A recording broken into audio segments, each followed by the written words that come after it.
The shogun's messenger stands before Lord Takeshi with an ultimatum that will destroy everything. Take a wife and produce heirs, or lose his lands forever. Kenji watches from the shadows as his lover, the most feared samurai in the province, faces impossible choices: marry a woman, exile, or publicly claim the peasant boy he's been sharing his bed with for months, knowing it will give his enemies the weapon they need to destroy him. Takeshi's hand moves to his sword, his captains hold their breath, and Kenji realizes with shattering clarity that the man he loves is about to sacrifice his entire legacy. For him, the question isn't whether their forbidden love will survive, it's whether either of them will. If you want to hear uncensored, too hot for YouTube stories, check out my Patreon in the description. Tell us where you are watching from, and subscribe. Kenji's hands trembled as the massive samurai lord stepped closer, lamplight catching the scars crossing his bare chest. The oil sat unused on the table. Kenji whispered desperately, "My lord, I'm too tight, please use the oil." Lord Takeshi's dark eyes blazed with hunger and possession as his calloused hand cupped Kenji's face. "No," he said, his voice like thunder before a storm. "I want to feel every moment of claiming you, and you will feel every inch of me." Before we dive in, comment where in the world you're watching from. And don't forget to click subscribe. Before we begin, if you want to hear uncensored stories, the ones too hot for YouTube, check out my Patreon in the description. Now let's get into it. Kenji had never imagined his life would lead him here, to the private chambers of Lord Takeshi Yamamoto, the most feared samurai in the province. 3 months ago, he'd been nothing more than a farmer's son, bent over rice paddies from dawn until dusk, his hands rough from work, his future as predictable as the seasons. Then the war came. Lord Takeshi's army had swept through their village like a storm, not to destroy, but to conscript. The daimyo needed every able-bodied man for the coming conflict with the neighboring province. Kenji's father, too old to fight, had gripped his son's shoulders with trembling hands. "Serve with honor," he'd said, his voice cracking. "Come back to us." Kenji had nodded, terrified but determined, and joined the column of conscripts marching toward the castle. He was 19, small for his age, with delicate features that had always made him the target of teasing from the other village boys. Where they grew broad and thick with farm work, Kenji remained slender, his hands elegant despite the calluses, his face almost beautiful in a way that made him uncomfortable. He'd learned early to keep his head down, to avoid attention, to survive by being invisible. But Lord Takeshi had seen him anyway. It happened during the first week at the castle. Kenji had been assigned to the lowest rank of foot soldiers, given a spear he barely knew how to hold, and told to train in the courtyard with the others. He was terrible at it. Where the other peasant boys adapted quickly to the military drills, Kenji stumbled over his own feet, dropped his weapon, and earned the scorn of the training master. "Useless," the man had spat, his face red with frustration. "You'll die in the first charge, boy. Why did they even bring you here?" Kenji had felt shame burn through him, hot and overwhelming. He'd bent to retrieve his spear, his hands shaking, when a shadow fell across him. The entire courtyard had gone silent, and Kenji had looked up to find Lord Takeshi standing there, watching him with dark, unreadable eyes. The samurai lord was massive, easily a head taller than any man Kenji had ever seen, with shoulders like a mountain and a presence that made the air feel heavy. He wore simple practice clothes, his long dark hair tied back in a warrior's topknot, his face all sharp angles and controlled power. A scar ran from his left temple to his jaw, a white line that only made him more intimidating. His hands, Kenji noticed with strange fascination, were elegant despite their size, the fingers long and graceful, even as they rested on the hilt of his sword. "You," Lord Takeshi had said, his voice deep and commanding, and Kenji's heart had stuttered in his chest. "What is your name?" "Kakenji, my lord," he'd stammered, dropping to his knees in a bow so deep his forehead touched the dirt. "Forgive my weakness. I'm trying to learn. I'll do better. Please don't send me away." "Stand," Lord Takeshi had commanded, and Kenji had scrambled to his feet, his whole body trembling. The samurai lord had studied him for a long moment, those dark eyes seeming to see through every wall Kenji had ever built. "You're not built for the spear," he'd said finally. "Your hands are too refined, your build too slight, but I have use for you elsewhere." And just like that, Kenji's life had changed. He'd been removed from the training yard and assigned to Lord Takeshi's personal household. Not as a fighter, but as a servant. His duties were simple at first, helping the other attendants maintain the Lord's chambers, bringing tea and sake when requested, ensuring everything was perfect for the man who commanded their entire world.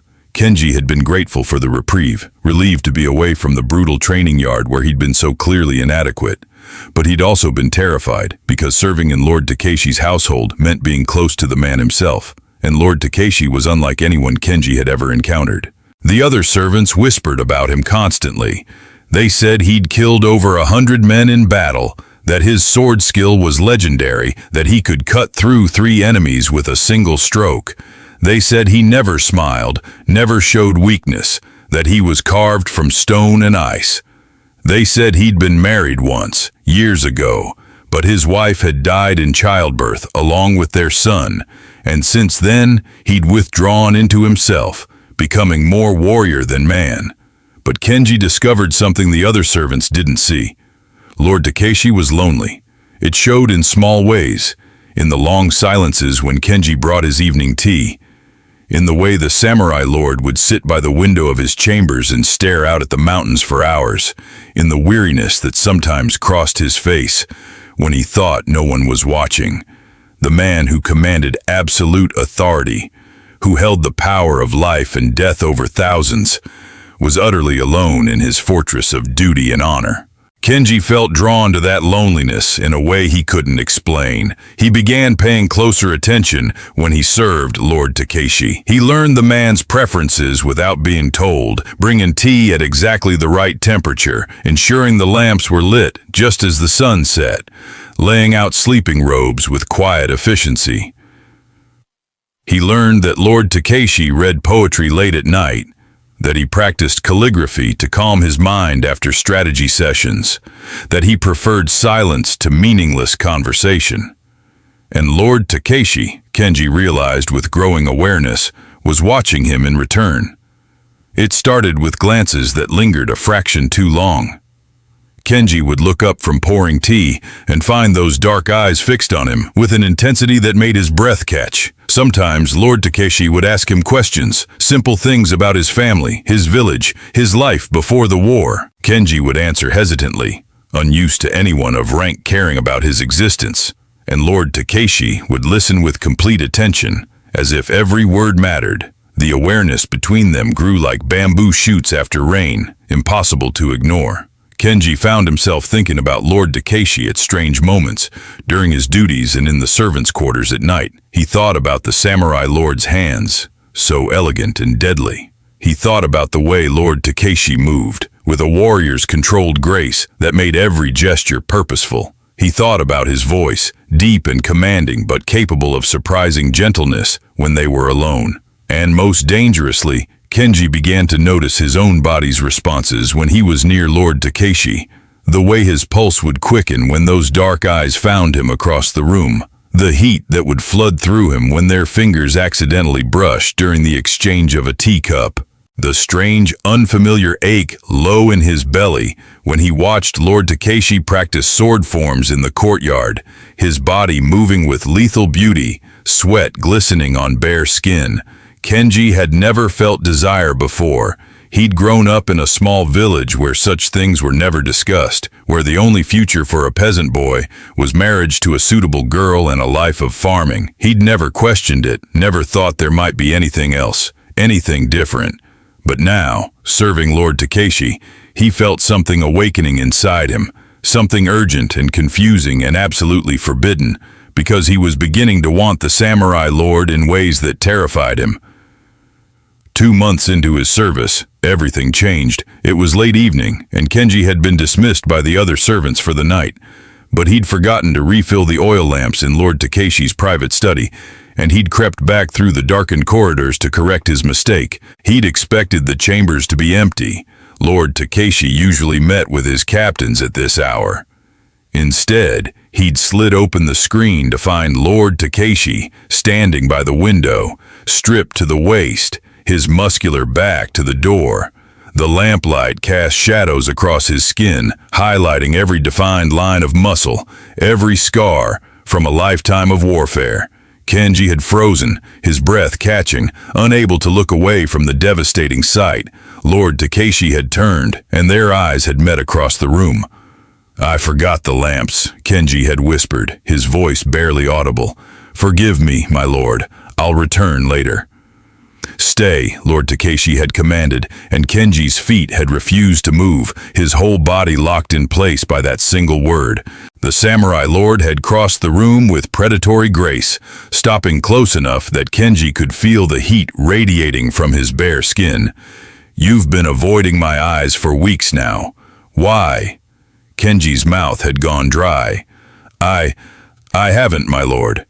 "Don't lie to me." Lord Takeshi's voice had been soft, dangerous. "I see everything in my household. I see how you flinch when I come too close. I see how your hands tremble when you serve my tea. I see how you flee the room the moment your duties are complete." He'd paused, his dark eyes searching Kenji's face. "What are you afraid of?"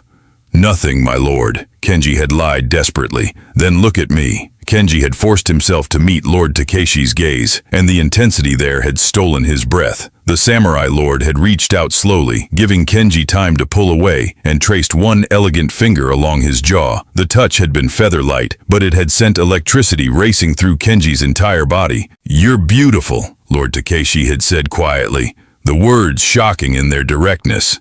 "I've known it since the moment I saw you in the training yard, covered in dirt and shame, trying so hard to be what you're not." His thumb had brushed across Kenji's lower lip, the gesture intimate and claiming. "I see what you are, Kenji. Do you know what that is?" Kenji had shaken his head mutely, his heart pounding so hard it hurt. "You're someone who was never meant to hold a spear. Someone whose beauty and gentleness are strengths, not weaknesses. Someone who looks at me like I'm more than just a lord or a warrior." Lord Takeshi's hand had moved to cup the back of Kenji's neck, holding him in place with careful strength. "Someone I've been trying very hard not to want." The confession had shattered something in Kenji's chest. "My lord," he'd breathed, "I'm just a peasant. I have nothing to offer you. I don't understand what you—" "Don't you?" Lord Takeshi had leaned closer, his breath warm against Kenji's face. "Don't you feel this between us? This pull that makes every moment in your presence both torture and the only time I feel alive?" "I feel it," Kenji had admitted, the words tumbling out before he could stop them. "I feel it every moment, and it terrifies me because I don't know what it means. I've never—" He'd stopped, shame flooding through him. "Never what?" Lord Takeshi had prompted gently. "Never wanted anyone before," Kenji had whispered. "Never felt my body respond to someone else's presence. Never understood what desire was until I started serving you. And now I don't know what to do with these feelings, because they're wrong. You're my lord, and I'm nothing. And even if the difference in our stations didn't make this impossible, He'd choked on the words, unable to say them. "You're what?" Lord Takeshi had asked, his dark eyes intense and unwavering. "I'm a man," Kenji had forced out, his face burning with shame. "I shouldn't want another man. It's not right. It's not what people do." Lord Takeshi had silenced him with a finger against his lips. "In this chamber, what people think doesn't matter. In this chamber, there is only you and me and what we want." He'd leaned even closer until his lips were almost touching Kenji's. "Tell me what you want, Kenji. Not what you think you should want. What your body and heart are crying out for." Kenji had trembled, balanced on a knife's edge between terror and desperate need. "I want you to touch me," he'd whispered, the confession tearing from somewhere deep inside. "I want to know what it feels like to be wanted by you. I want to stop being so alone." Lord Takeshi had made a sound low in his throat, something between a groan and a growl. "If I touch you, I won't stop at one touch. If I kiss you, I'll want to taste every inch of you. If I take you to my bed, I'll claim you completely." His hand had tightened slightly on the back of Kenji's neck. "Are you brave enough for that? To give yourself to me, knowing that once you do, You'll belong to me in ways that go beyond servant and lord? Every rational part of Kenji's mind had screamed that this was dangerous, that he should pull away, that the consequences would be devastating, but the lonely part of him, the part that had been awakened by this powerful wounded man, had drowned out every warning. Yes, Kenji had breathed. I'm brave enough. Lord Takeshi had claimed his mouth in a kiss that had obliterated every thought. It had been nothing like Kenji had imagined a first kiss might be. There had been nothing tentative or gentle about it. Lord Takeshi had kissed him like a conqueror claiming territory. With heat and hunger and absolute possession, his tongue had swept into Kenji's mouth, tasting, exploring, demanding a response that Kenji had given without thought.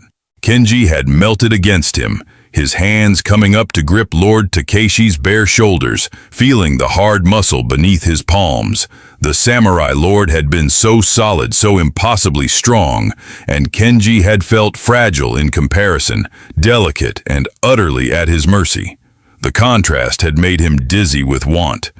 When they'd finally broken apart, both breathing hard, Lord Takeshi had studied Kenji's face with fierce satisfaction. Mine, he'd said, the single word, a declaration and a promise. From this moment forward, you belong to me. Yes, my lord, Kenji had whispered, and meant it with every fiber of his being. That night, Lord Takeshi had done nothing more than kiss him senseless and hold him close, letting Kenji's inexperienced body grow accustomed to being touched with desire. But it had been enough to transform Kenji's existence entirely. He'd returned to the servants' quarters in a daze, his lips swollen, his body humming with sensations he'd never experienced. And he'd known, with absolute certainty, that there was no going back. Over the following weeks, their encounters had grown more frequent and more intense. Lord Takeshi would summon Kenji to his chambers after the household slept, and they would spend hours exploring each other. The samurai lord had been patient with Kenji's inexperience, teaching him how to kiss properly, showing him where to touch to draw gasps and groans, introducing him to pleasures Kenji had never imagined existed. But they'd always stopped before going too far. Lord Takeshi had been adamant about that. I won't take your innocence until you're ready, he'd said one night, his hand tangled in Kenji's hair, their bodies pressed together through layers of silk robes. Until you understand what you're giving me and have no doubts. Kenji had appreciated the consideration, even as his body screamed for more. He'd been afraid, it was true, afraid of the pain everyone whispered about, afraid of the mechanics he didn't understand, afraid of disappointing this powerful man who had chosen him from among thousands.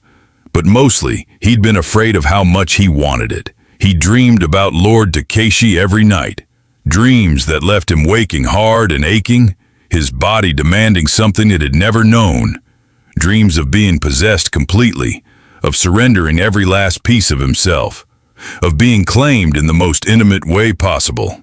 Tonight, Lord Takeshi had finally decided he was ready.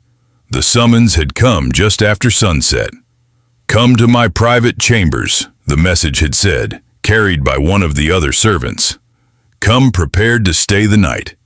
Kenji had bathed with trembling hands, scrubbing himself until his skin was pink and clean, anointing himself with oils as the more experienced servants had quietly instructed. He'd dressed in his finest sleeping robe, a deep indigo silk that Lord Takeshi had given him the week before, and he'd walked through the castle corridors with his heart in his throat, knowing that tonight everything would change.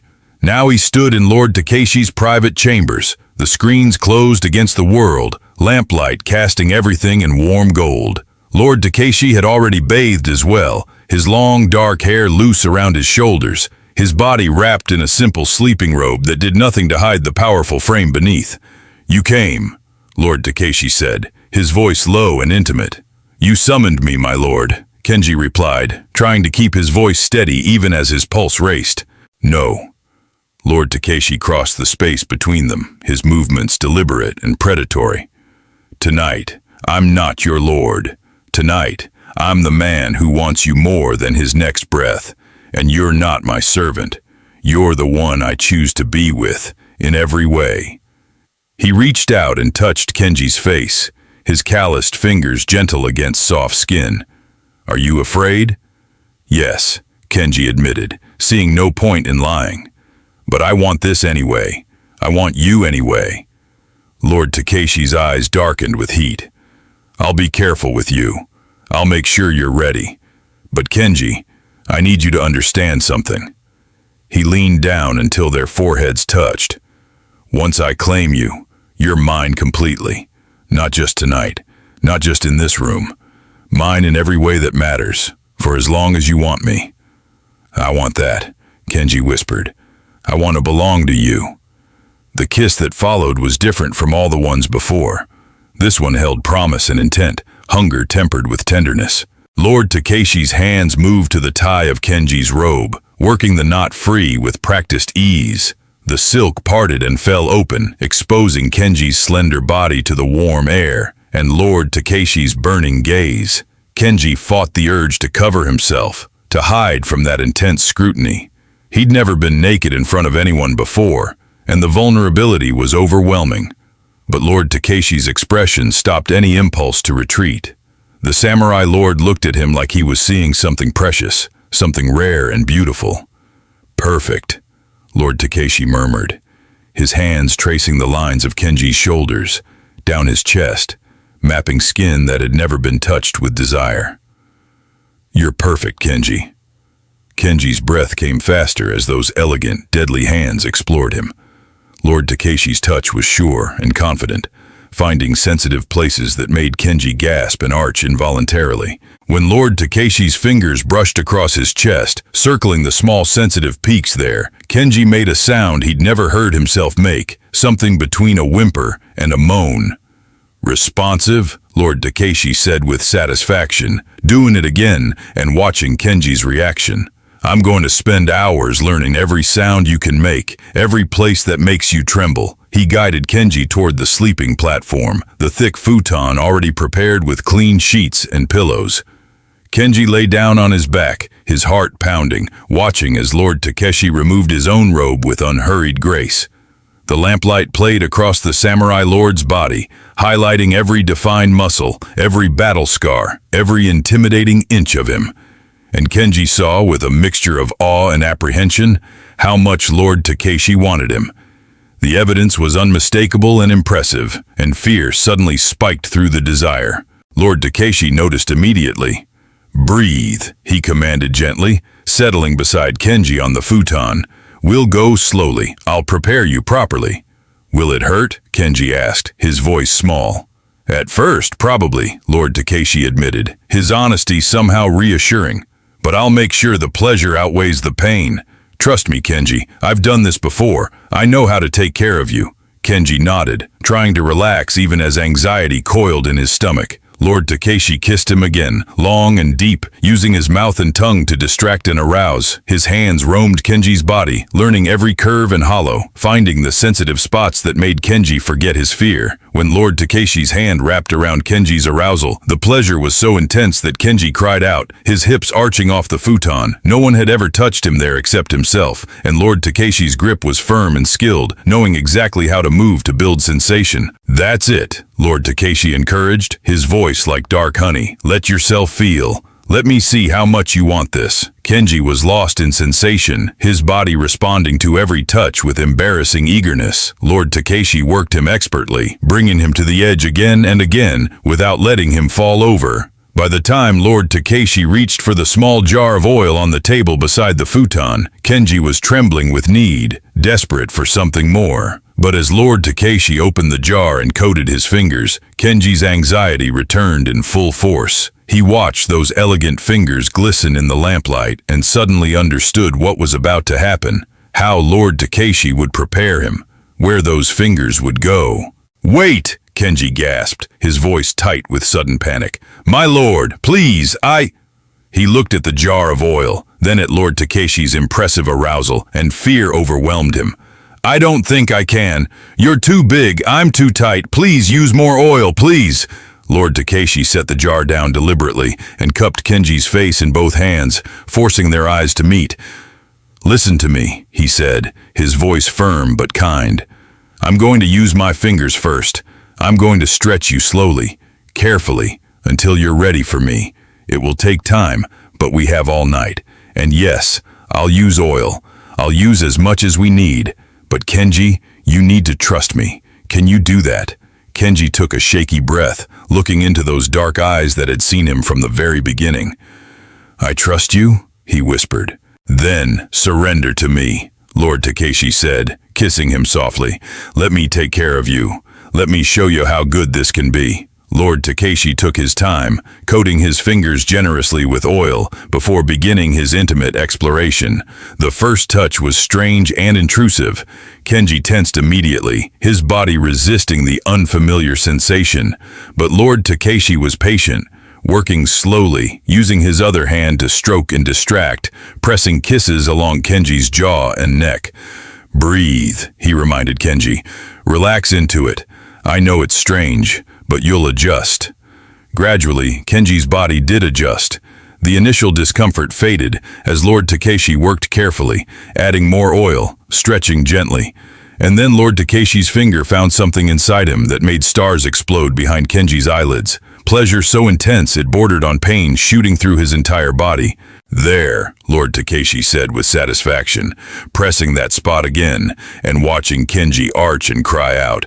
"That's what you needed to feel. That's why you can trust me to make this good for you." Kenji was lost after that, his body singing with sensation as Lord Takeshi prepared him with ruthless patience. One finger became two, then three. The stretch burning at first, but gradually becoming something else, something that felt necessary and right. Lord Takeshi took his time, working Kenji open with careful thoroughness, using the oil generously, ensuring he was ready. By the time Lord Takeshi finally withdrew his fingers, Kenji was a trembling mess, desperately aroused and aching to be filled properly. He watched through heavy-lidded eyes as Lord Takeshi coated himself with oil, the slick sound obscene and arousing in the quiet chamber. Lord Takeshi positioned himself between Kenji's legs, his expression intense with controlled desire. "Last chance to stop," he said, though his voice was strained. "Once I'm inside you, you're mine completely. Do you want this?" "Yes," Kenji breathed, spreading his legs wider in invitation. "Please, my lord, I'm ready." Lord Takeshi reached for the oil jar one more time, preparing to add more, but Kenji's hand caught his wrist. The young man's eyes were dark with desire and trust, his voice steady despite his trembling body. "No," Kenji said softly. "No more oil." Lord Takeshi froze, his dark eyes searching Kenji's face. "What?"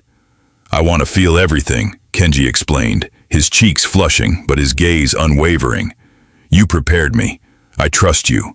I don't want anything between us. I want to feel every moment of you claiming me." Something fierce and possessive flashed across Lord Takeshi's face. "Kenji, that's not... You'll need..." "Please," Kenji whispered, pulling Lord Takeshi down for a kiss. "I've spent my whole life being careful, being safe, being invisible. Tonight, I want to feel everything. I want to know exactly what it means to be yours." Lord Takeshi groaned against Kenji's mouth, the sound rough with desire and restraint fighting for dominance. "You're going to kill me," he muttered, but he set the oil aside and positioned himself carefully. "If it's too much, you tell me. Promise me." "I promise," Kenji said, wrapping his legs around Lord Takeshi's waist, offering himself completely. The first press of Lord Takeshi's body against his entrance made Kenji's breath catch. Even with the preparation, the stretch was intense, the initial penetration burning as Lord Takeshi pushed slowly inside. Kenji gasped, his hands flying to Lord Takeshi's shoulders, gripping hard. "Breathe," Lord Takeshi commanded, his own breathing ragged as he fought to move slowly. "Relax for me. Let me in." Kenji tried to obey, tried to breathe through the intensity of being stretched and filled. It burned, the friction more intense without additional oil, but there was also something raw and intimate about it, something that made him feel utterly claimed. He could feel every inch of Lord Takeshi entering him, could feel his body yielding reluctantly, stretching to accommodate the intrusion. "You're so tight," Lord Takeshi groaned, his arms trembling with the effort of going slow. "So perfect. You feel incredible." The words sent heat through Kenji despite the discomfort. He forced himself to relax, to trust, and gradually his body accepted the invasion. Lord Takeshi pushed deeper, inch by careful inch, until finally he was fully seated inside Kenji. Their bodies joined completely. Kenji couldn't breathe. He felt impossibly full, stretched beyond what he'd thought possible, his body adjusting to the overwhelming sensation of having Lord Takeshi inside him. It hurt, but it was also the most intimate thing he'd ever experienced, lying beneath this powerful man, impaled and vulnerable and utterly possessed. Lord Takeshi held perfectly still, giving Kenji time to adjust, his forehead pressed to Kenji's shoulder, his breathing harsh. "Tell me when," he said, his voice strained with the effort of not moving. "Tell me when I can move." Kenji took several shaky breaths, letting his body relax around the intrusion. The burn was fading, replaced by a feeling of fullness that was starting to feel less like discomfort and more like rightness. "Now," he whispered finally, "please move." Lord Takeshi pulled back slightly and thrust forward, a careful testing movement that sent sensation sparking through Kenji's entire body. Kenji gasped, his nails digging into Lord Takeshi's back, and the samurai lord did it again, establishing a slow, deep rhythm. "Look at me," Lord Takeshi commanded, and Kenji forced his eyes open to meet that intense, dark gaze. "I want to see you. Want to watch you come undone." The eye contact made everything more intense. Kenji couldn't hide, couldn't retreat into himself. Lord Takeshi saw everything, every flicker of pleasure and discomfort, every moment of surrender. And as Lord Takeshi's rhythm increased, as his thrusts hit that place inside Kenji that made him see stars, the discomfort faded entirely into overwhelming pleasure. Kenji had never felt anything like this. The friction, the fullness, the way Lord Takeshi's body moved against his, the heat building in his core. It was all too much and not enough simultaneously. He heard himself making sounds he'd never made before, desperate whimpers and gasps and broken cries that should have embarrassed him, but only seemed to drive Lord Takeshi wilder. "That's it," Lord Takeshi encouraged, his voice rough with passion. "Let me hear you. Let me know how good this feels." "It's too much," Kenji gasped, his body trembling as pleasure built higher and higher.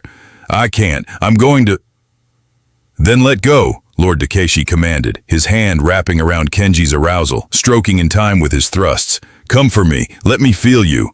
The dual sensation was too much. Kenji's body bowed off the futon, his cry echoing through the chamber as pleasure crashed through him in waves so intense they bordered on pain. He felt himself clenching around Lord Takeshi, felt every pulse of his release, felt utterly destroyed and remade simultaneously. Lord Takeshi followed moments later, his thrusts becoming erratic before he buried himself deep and groaned Kenji's name, his body shuddering with his own release. Kenji felt the heat of it inside him, felt Lord Takeshi claim him in the most primal way possible, and something in his chest cracked open with emotion so intense it brought tears to his eyes. They stayed locked together for long moments, both breathing hard, sweat-slicked skin pressed together. Finally, Lord Takeshi pulled out carefully, and Kenji winced at the sudden emptiness, at the way his body protested the loss. Lord Takeshi immediately gathered him close, pulling Kenji against his chest, murmuring soft words in his ear. "You were perfect," Lord Takeshi said, his voice tender in a way Kenji had never heard before. "So brave, so responsive, so mine. Are you all right? Did I hurt you too much?" "I'm all right," Kenji managed, his voice shaky with emotion and exhaustion. "It was everything I wanted." Lord Takeshi pressed a kiss to his forehead, then his lips, gentle now, where he'd been demanding before. "Stay with me tonight. I want to hold you while we sleep." "Won't the other servants notice I didn't return to the quarters?" Kenji asked. "I don't care what they notice," Lord Takeshi said firmly. "You're mine now, officially, properly mine, and I'm done hiding what you mean to me." The words made Kenji's heart swell with hope and fear in equal measure. "My lord, the consequences." "Let me worry about consequences," Lord Takeshi interrupted. "You worry about resting. We're not done tonight.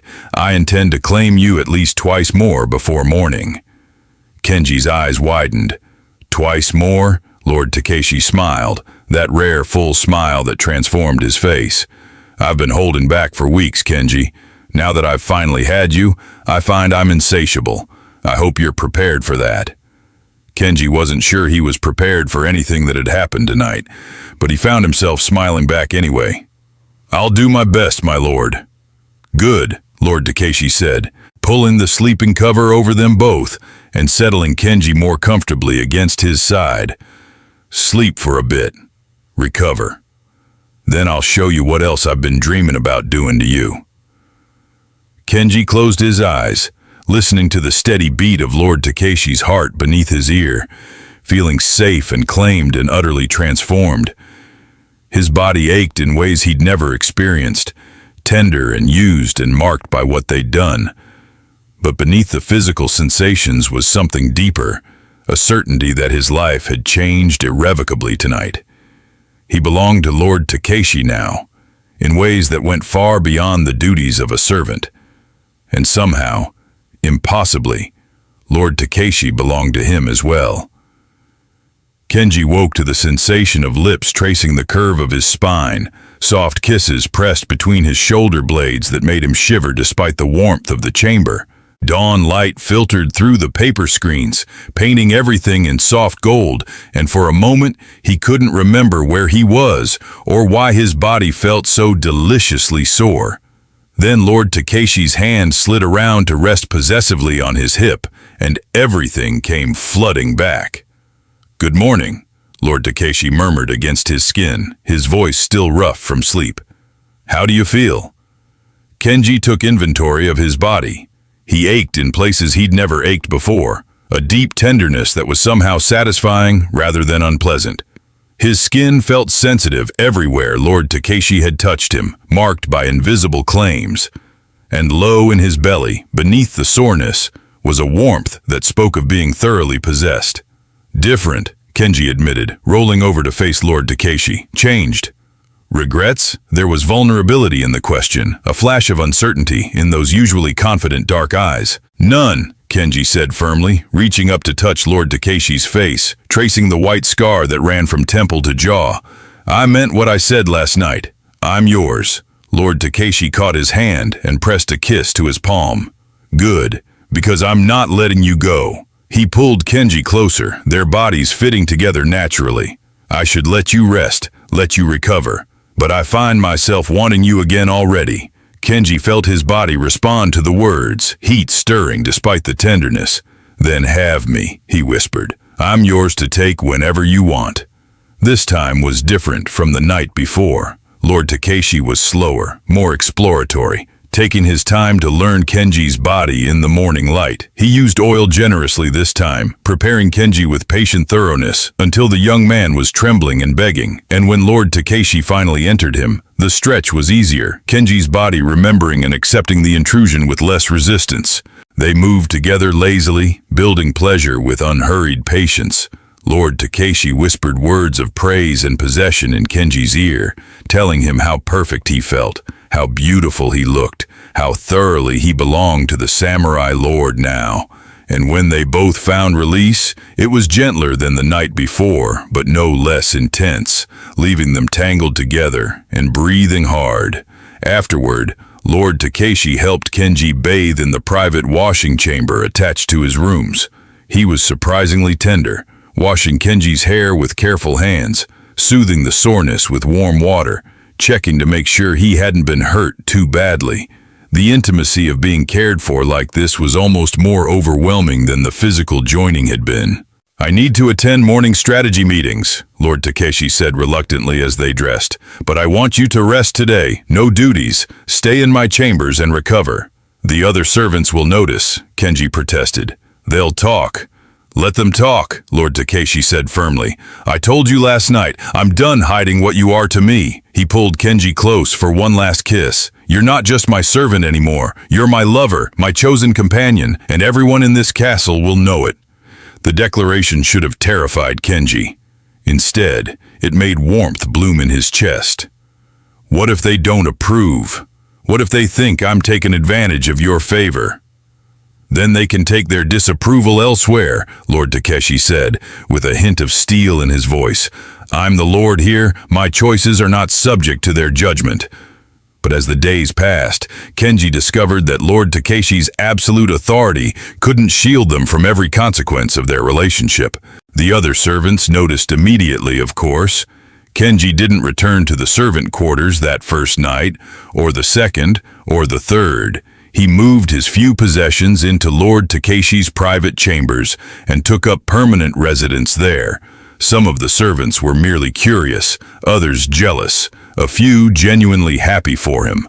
But there was also suspicion, whispered speculation about what a peasant boy had done to ensnare their lord's attention. Kenji tried to ignore it, focusing on his duties and his nights with Lord Takeshi. The samurai lord was insatiable, claiming Kenji's body multiple times each night, teaching him pleasures he'd never imagined. Kenji learned to read Lord Takeshi's moods, to know when he needed gentle affection versus rough possession, to understand the man beneath the warrior's mask. They were happy in their private world, but the outside world refused to stay outside forever.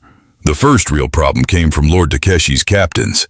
3 weeks after that first night, Kenji was bringing tea to the strategy room when he overheard raised voices inside. "My lord, with respect, this situation is becoming a distraction," Captain Hideyoshi was saying, his tone carefully neutral but firm. "The men are talking. They say you've been bewitched by a peasant boy, that you neglect your duties for his company." "Do they?" Lord Takeshi's voice was dangerously quiet. "And which duties have I neglected exactly?" "None yet, my lord," another voice, Captain Sato. "But there are concerns about the appearance of the situation. You're unmarried, without an heir. The other lords will see this. Attachment as a weakness they can exploit." Kenji stood frozen outside the door, his hands trembling around the tea tray. "My personal life is not open for discussion," Lord Takeshi said coldly. "And Kenji is not a distraction. He's mine, and that's the end of it." "But my lord," Hideyoshi pressed, "surely you must consider taking a proper wife, a political marriage to strengthen alliances. The boy could remain your companion, discreetly, but you need legitimate heirs." There was a long, heavy silence. Then Lord Takeshi spoke, each word precise as a sword strike. "Get out, both of you, before I forget you're valuable to me and act on my current impulse to gut you where you stand." The captains fled, nearly bowling Kenji over in their haste. They shot him dark looks as they passed, and Kenji realized with sinking dread that he'd just made powerful enemies. He entered the strategy room with the tea, finding Lord Takeshi standing by the window, his hands clenched into fists, his entire body radiating fury. "You heard," Lord Takeshi said, not a question. "Yes," Kenji admitted, setting the tea down with shaking hands. "My lord, perhaps they're right. Perhaps I am a distraction you can't afford." Lord Takeshi whirled on him, crossing the space between them in 2 strides and gripping Kenji's shoulders. "Don't," he said fiercely. "Don't you dare suggest I should cast you aside for political convenience." "But they're right about heirs," Kenji persisted, even as his heart cracked at the thought. "You need sons. You need a proper wife. I can't give you those things." "I don't want those things," Lord Takeshi said. "I want you, just you." "That's not practical," Kenji whispered. "And you're a practical man. You've always put duty first." Lord Takeshi's grip tightened, almost painful. "Not anymore. Not with this. Kenji, you've changed something fundamental in me. For the first time in my life, I want something just for myself.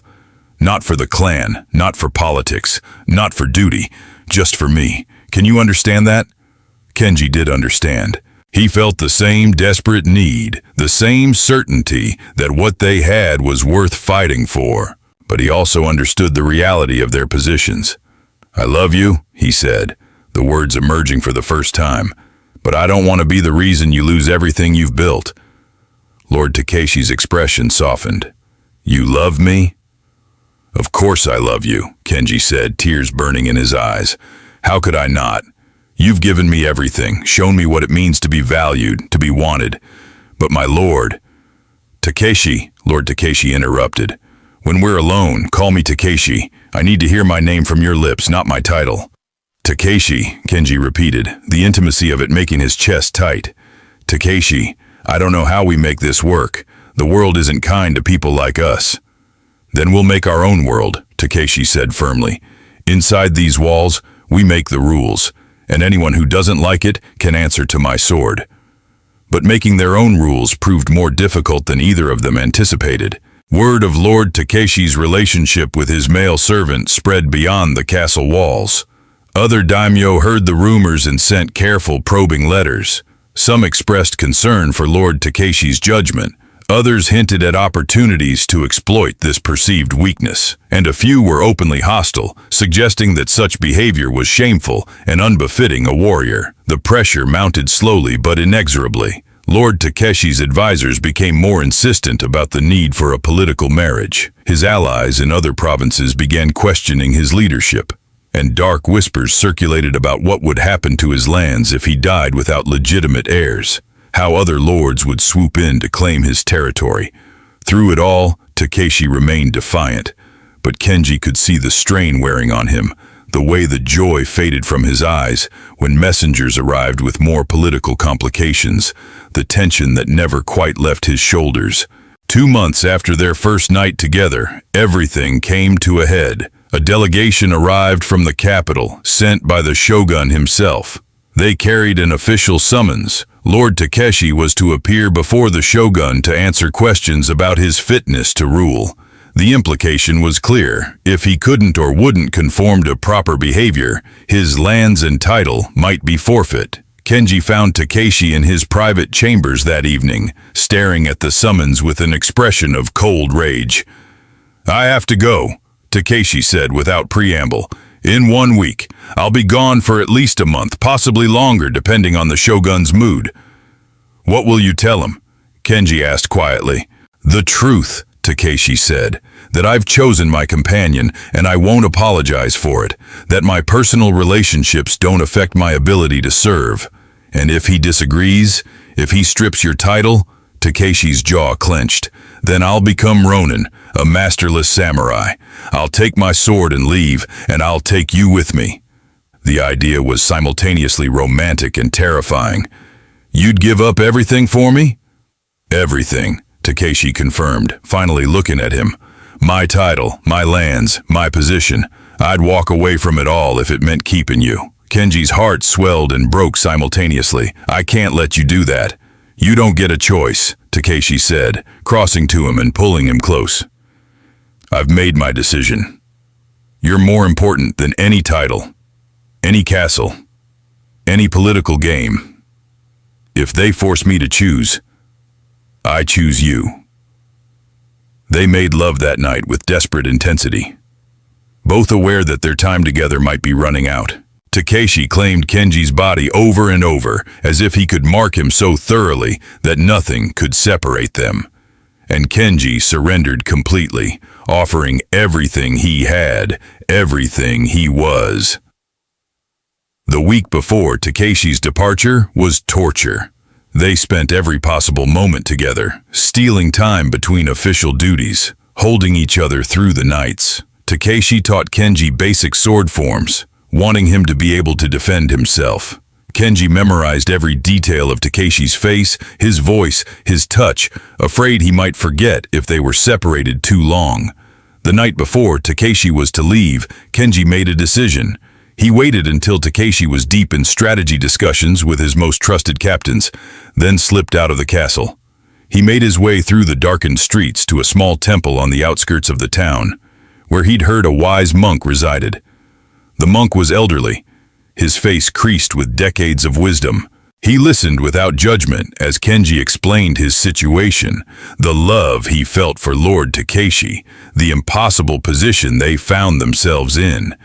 "You want to know if your love is wrong," the monk said finally, "if what you feel is shameful." "Yes," Kenji whispered. The monk smiled, kind and sad. "Love is never shameful, child. The capacity to love deeply, to give yourself completely to another soul, is the most sacred thing humans possess. The gender of the one you love matters far less than the purity of your devotion. But the world says it's wrong, Kenji protested. The shogun, the other lords, they all think. The world says many things, the monk interrupted gently. But the world is often wrong. Listen instead to your heart. Does your love harm anyone? Does it diminish either of you, or does it make you both stronger?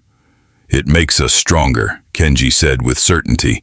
Takeshi is happier with me than he's been in years, and I've found purpose and joy I never imagined possible. Then your love is right, the monk said simply. Let the world think what it wishes. The gods see truth, and truth is that you love well and honestly. That's all that matters.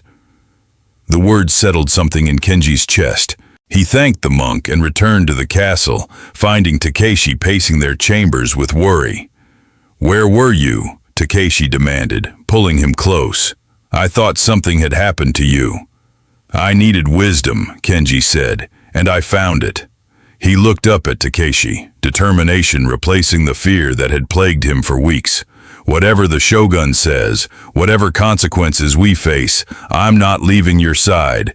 If you become Ronin, I become Ronin with you. If you keep your title, I stay as your companion. I'm yours, Takeshi. Completely, forever. Takeshi's eyes shone with emotion. You'd give up safety for me? Certainty. I'd give up anything, Kenji said firmly, because nothing matters more than being with you. Not comfort, not security, not the approval of people who don't understand what we have. Just you, just us. Takeshi kissed him then, deep and claiming, and they stumbled toward the sleeping platform. That night, their lovemaking was different, less desperate, more certain. They moved together with the confidence of two people who'd made their choice and would face the consequences together. The next morning, Takeshi departed for the capital with a small escort. Kenji watched from the castle walls until the procession disappeared from sight, his heart heavy, but his resolve unwavering. The month that followed was the longest of Kenji's life. He maintained Takeshi's chambers exactly as the Lord liked them, performing his duties mechanically, while anxiety gnawed at his insides. He endured whispers from other servants, speculating about whether Lord Takeshi would return alone or with a new wife, whether the peasant boy's time of favor had ended. Captain Hideyoshi made his position clear one evening, cornering Kenji in the corridor outside Takeshi's chambers. You should leave while you have the chance, he said, not unkindly. Go back to your village. Lord Takeshi will return with orders to marry, and there will be no place for you here. I'm not leaving, Kenji said steadily. Not unless Lord Takeshi orders it himself. Foolish boy, Hideyoshi muttered. You're going to get hurt. But Kenji refused to give up hope. He prayed every morning at the castle shrine, asking the gods to protect Takeshi and bring him home safely. He trained with the practice sword Takeshi had given him, wanting to be worthy of the faith Takeshi had placed in him, and he waited. 38 days after Takeshi's departure, word came that the Lord was returning. Kenji's heart leaped and fell simultaneously because the message said nothing about what the shogun had decided, nothing about what Takeshi was bringing back with him. The entire household assembled in the main courtyard to greet their lord's return. Kenji stood at the back with the other servants, his hands clenched at his sides, his heart pounding so hard he felt dizzy. The gates opened. Takeshi rode through on his black warhorse, looking travel-weary but unharmed. His eyes scanned the assembled crowd, and Kenji saw the moment they found him. Takeshi's entire face transformed, the weary mask dropping away to reveal naked relief and joy. Takeshi dismounted and strode directly toward Kenji, ignoring protocol, ignoring the captains waiting to report, ignoring everyone except the slender young man at the back of the crowd. He grabbed Kenji and pulled him into an embrace right there in front of everyone, holding him tight. I missed you, Takeshi said into Kenji's hair, not caring who heard. Every day, every moment. What did the shogun say? Kenji asked, his voice muffled against Takeshi's chest. Takeshi pulled back enough to look at him, a slight smile curving his lips. Come with me. There are things we need to discuss. He kept one hand on Kenji's back as they walked through the castle to his private chambers, the assembled household watching in stunned silence. Once the screens were closed behind them, Takeshi finally explained. The shogun was surprisingly understanding, he said. Apparently he had a similar companion in his youth, someone he cared for deeply but had to set aside for political reasons. He regretted it his entire life. Takeshi took Kenji's hands. He gave me a choice. I could take a wife, produce heirs, and keep you as a private companion. Or I could formally adopt you as my heir, which would give you legal standing but make our relationship politically sanctioned. Kenji's breath caught. Adopt me? It's not uncommon, Takeshi explained. Many samurai without sons adopt talented retainers as heirs. It would mean you'd take my name, become my legal son in the eyes of the world. But we would both know the truth of what you really are to me. He paused. There's a third option. I could refuse both and accept exile. We could leave together, live as Ronin, build a life outside the political system. What did you choose? Kenji whispered. I told him I needed to discuss it with you first, Takeshi said, because this affects your life as much as mine. So I'm asking you, Kenji, what do you want? Kenji thought about it carefully. The idea of being formally adopted, of having legal protection and standing, was appealing. But it would also mean living a lie, calling Takeshi father in public while sharing his bed in private. The hypocrisy made him uncomfortable. What do you want? Kenji asked. Honestly, Takeshi sighed. Honestly, I want to keep my lands and my position because I can do good work here, can protect the people under my rule, but I also want you openly, without lies or pretense. He met Kenji's eyes. But if I have to choose, I choose you, always you. Then we find a compromise, Kenji said decisively. We accept the adoption for the legal protection it provides. But within these walls, with people we trust, we live our truth. We don't lie about what we are to each other, but we protect ourselves from those who would use it against us. Takeshi searched his face. You're certain? You can live with that contradiction? I can live with anything as long as I'm with you, Kenji said firmly. I'd rather have you as my father in public and my lover in private than not have you at all. Relief flooded Takeshi's expression. Then that's what we'll do. He pulled Kenji close, resting his forehead against his. You'll take the name Yamamoto.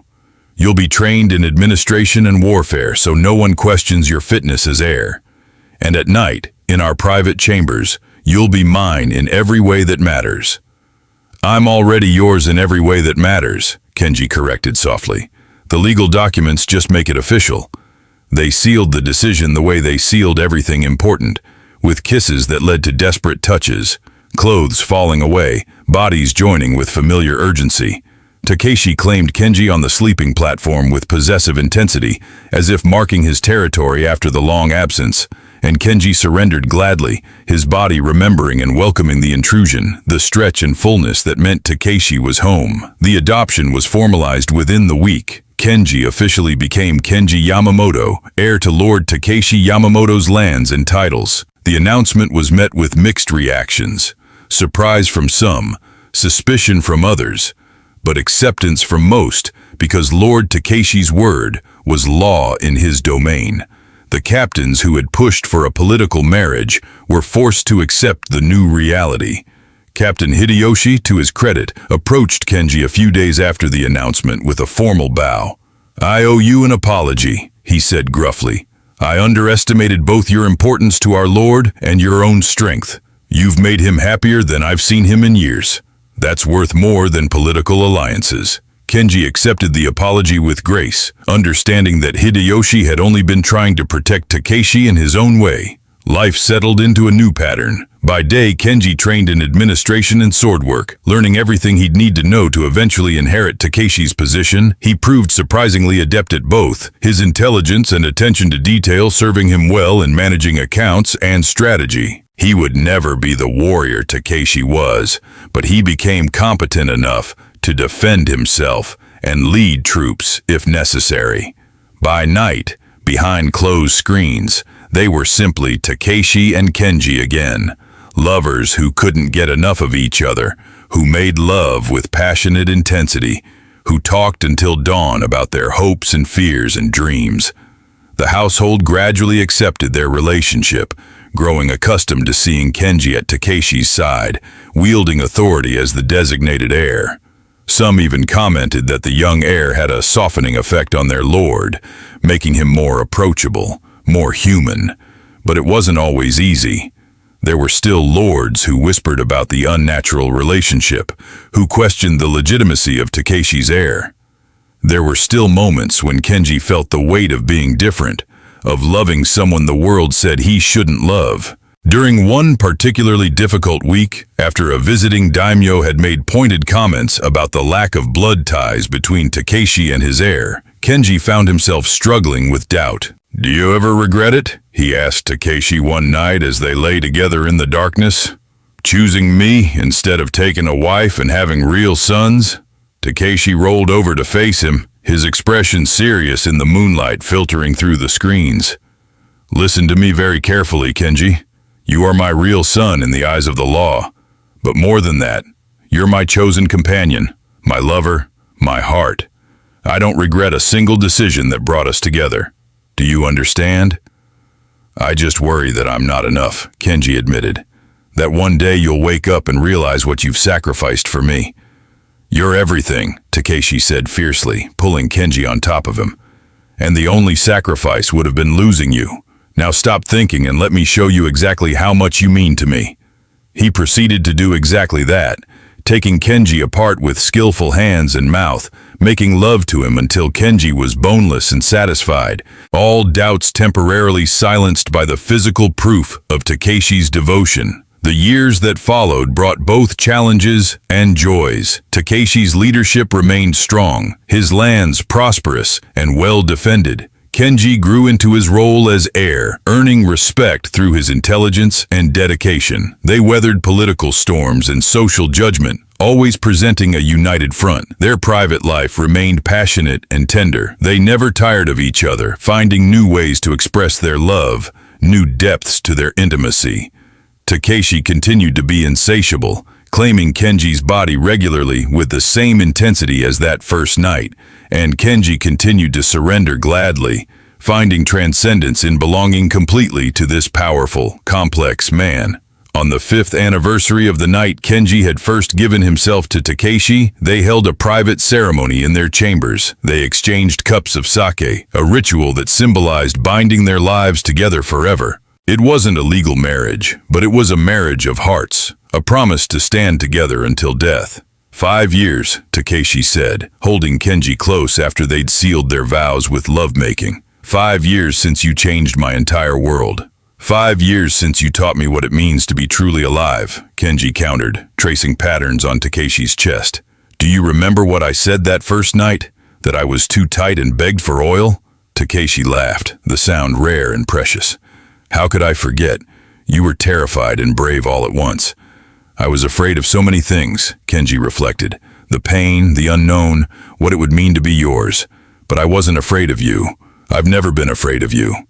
And now, Takeshi asked, pressing a kiss to Kenji's forehead. Now I know that taking that risk was the best decision of my life, Kenji said. You've given me everything, Takeshi. Love, purpose, a place to belong. I'd go through that first night 1,000 times if it meant ending up here with you. They held each other in the darkness, two men who had defied convention to build something rare and precious. Their love wasn't accepted by everyone, would never be fully understood by most, but it was real and true and powerful enough to sustain them through every challenge. The castle slept around them, secure under Takeshi's protection. And in their private chambers, behind closed screens, the feared samurai lord and his chosen heir simply held each other. Two souls who had found their perfect match in the most unexpected way. Years turned into decades. Kenji's hair eventually showed strands of silver, and Takeshi's face gained new lines. But their love never diminished. They continued to rule their lands with wisdom and strength, and within their private world, they continued to love each other with the same passion and devotion that had defined their relationship from the beginning. When people asked Kenji if he ever regretted his path, If he ever wished he'd chosen the safe life of a farmer instead of the complicated existence of a samurai's lover and heir, he always gave the same answer. I regret nothing. I chose love over safety, and love gave me everything I never knew I needed. And in the evening, when the household slept and the world outside their chambers faded away, Takeshi would pull Kenji close and whisper the words that had become their private truth. You're mine. You've always been mine. From that first moment I saw you in the training yard, covered in dirt and determination, I knew you were meant to be mine. And I'm yours, Kenji would whisper back, surrendering to Takeshi's touch with the same trust and desire as that first night. Forever yours. Their story wasn't the one society expected or approved of. It was better than that. It was real, earned through courage and sacrifice, and an unwavering commitment to choosing each other above all else. If this story reminded you that love takes courage, that sometimes the bravest thing you can do is choose your own happiness over others' expectations, then subscribe to this channel. Leave a comment telling us where you're listening from, because stories like this one show us that the most powerful love stories are the ones where two people see each other truly and choose to be brave enough to hold on, no matter what the world says. True love has always required courage, and the most beautiful relationships are built by people who refuse to let fear win.